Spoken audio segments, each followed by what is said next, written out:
ஒருவேள ரஷ்யா அடிச்சுருவாங்களோ? அதாவது உக்ரைனுக்கு F-16 குடுக்குறான். உக்ரைனோட F-16 எடுத்து பறந்துட்டு இருக்கும்போது நம்மள சேஸ் பண்ணாங்கன்னு சொல்லிட்டு நமக்குள்ள வந்து மேற்குலக நாடுகளுக்குள்ள வந்து பூந்துட்டாங்கன்னா அடிப்பாங்களா? இல்ல பார்டர் பகுதியில பறந்துட்டு இருந்தாலும் அடிப்பாங்களா? அப்படிங்கிறது ஒரு டவுட் இருக்குமா இல்லையா? அதனால சோதிச்சே பாத்துரலாம்ப்பா பிராக்டிகலா அப்படிங்கிறது போல மேற்குலக நாடுகள் முடிவு எடுத்துட்டாங்க அப்படிங்கிற சொல்லப்பட்டு வருது. ஏன் எப்படி சொல்ற அப்படின்னா உக்ரைனுக்கு வந்து F-16 கொடுக்கறதுக்கு முன்னாடி உக்ரைனுக்கு வந்து ஒரு மிக முக்கியமான ஒரு விமானத்தை கொடுத்து பார்த்தரலாம். ஏவேக்ஸ கொடுத்தரலாம். ஏவேக்ஸ கொடுக்கும்போது உக்ரைனும் அதை எடுத்து ஆப்ரேட் பண்ணுவாங்க. அப்படி ஆப்ரேட் பண்ணும்போது ரஷ்யாவோட நிலை பக்கத்தெல்லாம் கொண்டு போகணும்னு நீடு கிடையாது.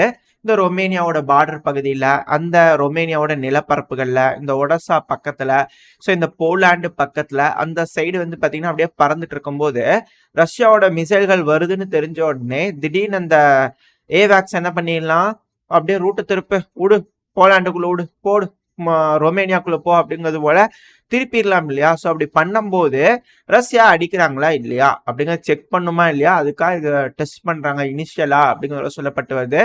ஏன் அப்படின்னா மேற்குலக நாடுகள் எஸ்கலேஷனை விரும்பல, யூரோப்புக்குள்ள எஸ்கலேஷனை விரும்பல. பல நாடுகள் பிரிஞ்சிருவாங்க, நேட்டோல இருக்கிற நாடுகளே மாறி மாறி அடிச்சுக்குவாங்க அப்படிங்கிறது தெரிய வருது. அது குறிப்பா ஹங்கேரி, ஸ்லோவாக்கியா அவங்கலாம் இங்க யாரும் வராதிங்க அப்படிங்கிறது போல ரொம்ப கிளியரா இருக்காங்க.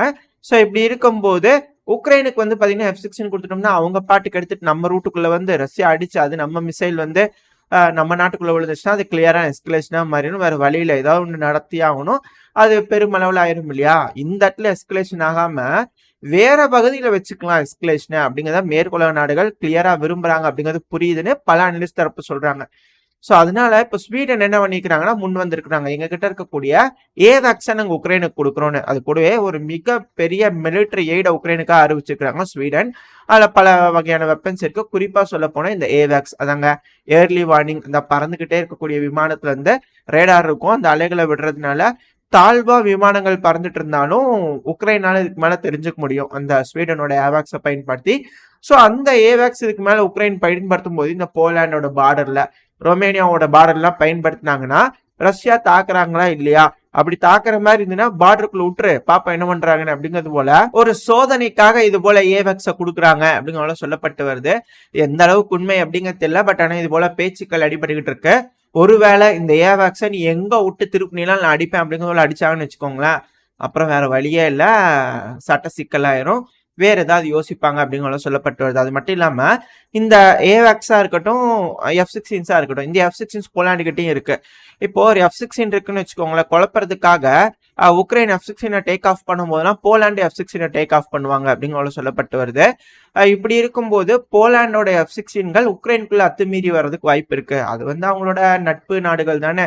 ஏன்னா அவங்க கிட்ட இருக்கக்கூடிய ஏர் டிஃபென்ஸ் சிஸ்டம்லாம் போலாண்டோட விமானங்கள் எது அப்படிங்கிறதே தெரிஞ்சுக்க முடியும். ஸோ ஏர் டிஃபென்ஸ் சிஸ்டம் குறி வைக்காது.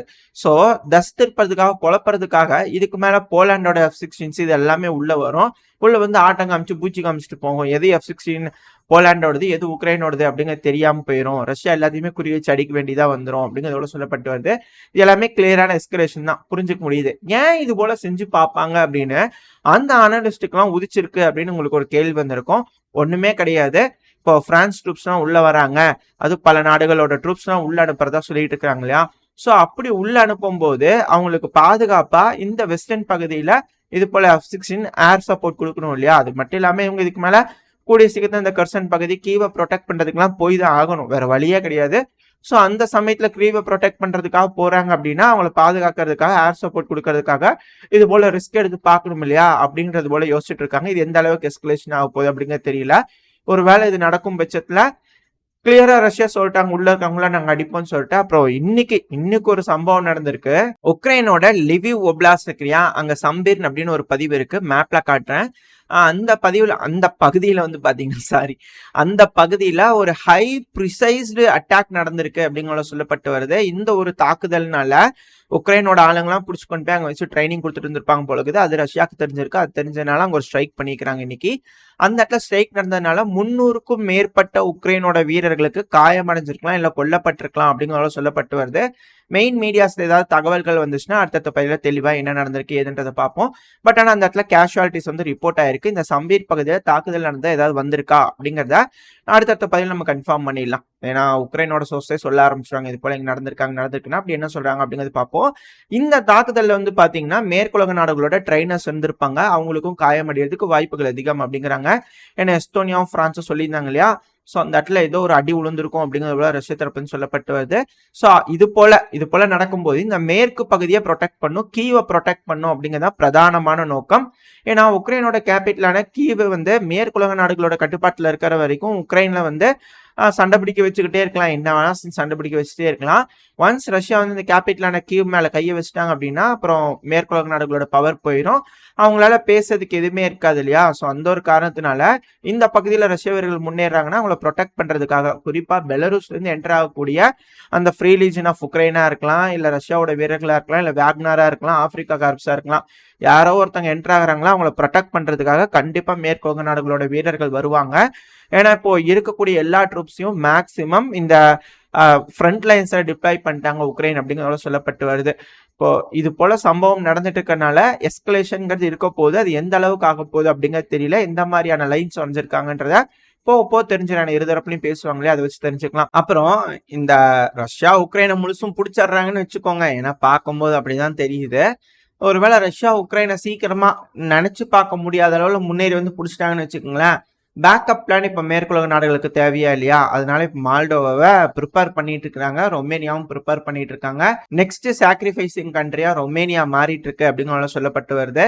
ஏன் எப்படி சொல்ற அப்படின்றது போல கேட்டீங்கன்னா, ரொமேனியாவை கொண்டு போய் மால்டோவோட இணைக்கிறாங்க. அதாவது மால்டோவா வந்து ரொமேனியாவோட இணையறதுக்கு விருப்பம் அப்படிங்கிறது போல அவங்க தரப்பு சொல்றாங்க. ஆனா இந்த மால்டோவாலேயே ஏகப்பட்ட சட்ட சிக்கல்கள் இருக்கு. டிரான்ஸ்னிஸ்ட்ரியான்னு ஒரு பகுதி நாங்க தனியா பிரியிறோம் அப்படிங்கிறது போல, தனிநாடு அப்படிங்கிறது போல கேட்டிருக்காங்க. இந்த இடத்துல தான் வந்து பார்த்தீங்கன்னா ரஷ்யாவோட பீஸ் கீப்பிங் ட்ரூப்ஸ்லாம் இருக்குது. மால்டோவா நினைக்கிறாங்க அப்படின்னா அவங்களோட பகுதிக்கு மட்டும் உட்பட்டு உட்காந்து பேச்சுவார்த்தை ஈடுபட்டு ஒரு பகுதி மட்டும் கொண்டு போய் ரொமேனியாவோட சேர்த்துனா பரவாயில்ல. டிரான்சிஸ்டியா இந்த கக்கூசியா இந்த பகுதி எல்லாமே சேர்ந்து கொண்டு போய் இல்ல நாங்க ரொமேனியாவும் சேர்த்திக்குவோம் அப்படிங்கிறது போல சொன்னாங்கன்னா கண்டிப்பா அங்க ஒரு அக்கப்போர ஆரம்பிக்குமா இல்லையா. ஸோ அதனால அது போல வேலைகள் நடந்துட்டு இருக்கு. அதை மேலும் உறுதி செய்யும் விதத்துல இப்ப வந்து பாத்தீங்கன்னா மால்டோவோட எதிர்கட்சி தலைவர்னு சொல்லுவாங்க இல்லையா, அவர் வந்து பாத்தீங்கன்னா மாஸ்கோக்கு போயிட்டு வந்துக்கிறாரு, ரஷ்யாவுக்கு போயிட்டு வந்துக்கிறாரு. உக்ரைன் தான் டெக்னிக்கலா ரஷ்யாவோட சண்டையில இருக்கிறாங்க. மால்டோவாக்கு ரஷ்யாவுக்கு இப்போ வரைக்கும் எந்த சண்டையும் இல்லை. ஆனா இவர் ரஷ்யாவுக்கு போயிட்டு வந்துட்டு வந்து இறங்கி இருக்கிறாரு. ஏர்போர்ட்ல கால் எடுத்து வச்சு அப்படின்னு பார்க்கும்போது டபுன்னு வந்து பிடிச்சி தூக்கிட்டு போயிட்டாங்களாமா. கேட்டா எதுக்குன்னு கேட்டா ரஷ்யாவுக்கு போயிட்டு வந்துக்கிறா, பிக்ஸ் ஃபாரம் போயிட்டு வந்துக்கிறா, என்ன ஏன்னு விசாரிக்கலாம் கூட்டிட்டு போய்க்கிறோம் அப்படிங்கிறது போல மால்டோ தரப்பு சொல்லியிருக்காங்க. அது எப்படிங்க ரஷ்யாவுக்கு போயிட்டு இருந்தாலே அரெஸ்ட் பண்ணிடுவீங்களா அப்படிங்கிறது போல அங்க சலசலப்புகள் வந்திருக்கு. பார்ப்போம் என்ன நடக்க போகுது அப்படின்னு. ஏன்னா அங்க இருக்கக்கூடிய மக்கள்லாம் நேட்டோல சேர்றதுக்கு விருப்பம் இல்லைன்ட்டாங்க. ஸோ நேட்டோல கொண்டு போய் சேர்த்துக்க முடியாது, ஏன்னா டெமோக்ரஸி இல்லையா. அந்த இடத்துல போல்லாம் வச்சு பார்க்கும்போது நேட்டோல வேண்டாம் அப்படிங்கிறதுல மக்களோட விருப்பம் இருக்கு. ஸோ அப்படி இருக்கும்போது ரொமேனியாவோட நம்ம சேர்த்துக்கலாம் அப்படிங்கிற யோசனை போயிட்டு இருக்கு. ரொமேனியாவோட சேர்த்தக்கூடிய அந்த போலிங் ஓட்டிங்லாம் வைக்கும்போது என்ன நடக்குது ஏது நடக்க போகுது அப்படிங்கிறத பொறுத்து தான் பார்க்கணும். ஏன்னா ஒன்ஸ் அது நடக்குது அப்படின்னா உக்ரைனுக்கு அப்புறம் அடுத்த மால்டோவா தான், வேற வழி இல்லை. ஸோ இதுவே திரும்பி சொல்லி காமிச்சிடுறாங்க, பாத்தீங்களா அடுத்த ரஷ்யா மால்டோவாக்கு வந்துட்டாங்க, அடுத்தது நீங்க தாங்க அப்படின்னு சொல்லிட்டே இருப்பாங்க. ஏங்க நீங்க தாங்க அவங்கள சும்மா இருக்கிறவங்கள சொரிச்சு விடுறீங்க அப்படின்னாலும் இல்ல ரஷ்யா பண்றதுதான் தப்பு அப்படின்னு சொல்லிட்டு இருக்கிறாங்க. அப்ப இந்த அரெஸ்ட் பண்ணக்கூடிய அந்த எதிர்கட்சி தலைவர் இருக்கிறார் இல்லையா, அவரோட பேர் என்ன அப்படின்னா அலெக்சி லுங்கு அப்படிங்கிற ஒரு நபர். பேர் கட்டா வரல, கொஞ்சம் அட்ஜஸ்ட் பண்ணிக்கோங்க, இமேஜ் செயலோட இருக்கும் பாத்தீங்கன்னா தெரியும். அந்த நபரை தான் அரெஸ்ட் பண்ணிட்டாங்க. இதுக்கு எந்த மாதிரியான விளக்கங்கள் பதில்கள் ஏன் என்ன காரணங்கள் அப்படிங்கிறதெல்லாம் இதுக்கு மேல சொல்றாங்களா என்னன்றது பார்ப்போம். சமீப காலமா இந்த எதிர்கட்சி அப்படின்னாலே அரெஸ்ட் பண்றதுல ரொம்ப ஈகரா இருக்கிறாங்க. அமெரிக்கால ஆரம்பிச்சு பாருங்க ரஷ்யா அந்த முழு உலகத்துல இருக்கிற எல்லா நாடுகளுமே இந்த எதிர்கட்சினாலே அரெஸ்ட் தான் அப்படிங்கிறது போல ஒரு விஷயம் தான் போயிட்டு இருக்கு. இது எப்படி எல்லா நாடுகளும் மீண்டு வர போறாங்க இது போல விஷயத்துல இருந்து அப்படிங்கறத பொறுத்து இருந்து பார்ப்போம். இதோட இந்த பதிவு நாம் முடிச்சுக்கலாம். இந்த பதிவு எப்படி இருந்துச்சு உங்களுக்கு பிடிச்சிருக்கா, பிடிச்சுனா லைக் பண்ணிட்டு உங்க ஃப்ரெண்ட்ஸ் அண்ட் ஃபேமிலியோட ஷேர் பண்ணிக்கோங்க. அது கூடவே மறக்காம இந்த பதிவு பத்தின உங்களோட கருத்துக்களை கமெண்ட் செக்ஷன்ல சொல்லுங்க. இந்த பதிவு நல்லா இருக்குன்ற நம்பிக்கையில அடுத்த பதிவு உங்களை சந்திக்கிறேன். அது வரைக்கும் ஸ்டே சேஃப், பை பை.